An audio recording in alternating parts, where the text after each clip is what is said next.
Hello student, welcome to our channel Prime academy.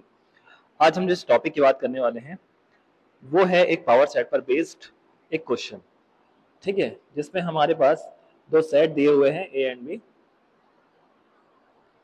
और हमें prove करना है कि power set of A intersection B is equal to power set of A intersection power set of B. अब हम पहले देख लेते हैं पावर सेट होता क्या है। पावर सेट एक ऐसा सेट होता है जो किसी सेट के सबसेट को एलिमेंट के फॉर्म पे क्रिएट करे। ठीक है, तो power set is any set, ठीक है, विच is contained subsets of any set as a element।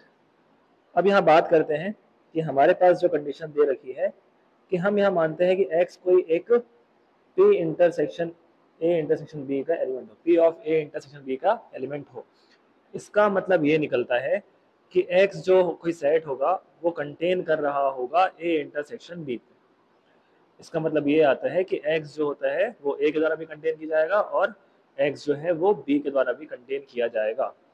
ठीक है, तो इस हिसाब से यदि हम बात करें तो x जो होता है हमारे पास पावर सेट ऑफ a का भी एलिमेंट है और कैपिटल X जो होता है हमारे पास पावर सेट ऑफ b का भी एलिमेंट होगा।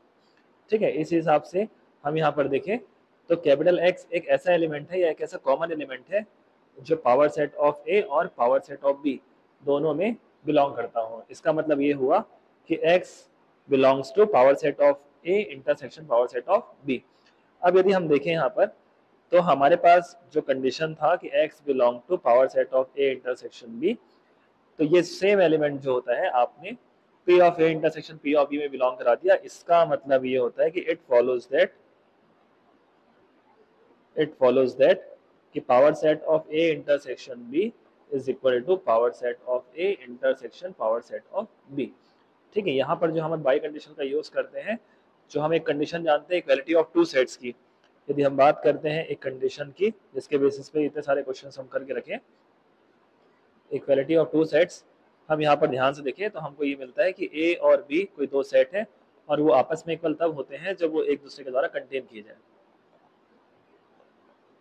इस हिसाब से हम यहाँ पर देखें तो हमारी condition power set of A intersection B is equal to power set of A intersection power set of B के फॉर्म पे डील करेंगे।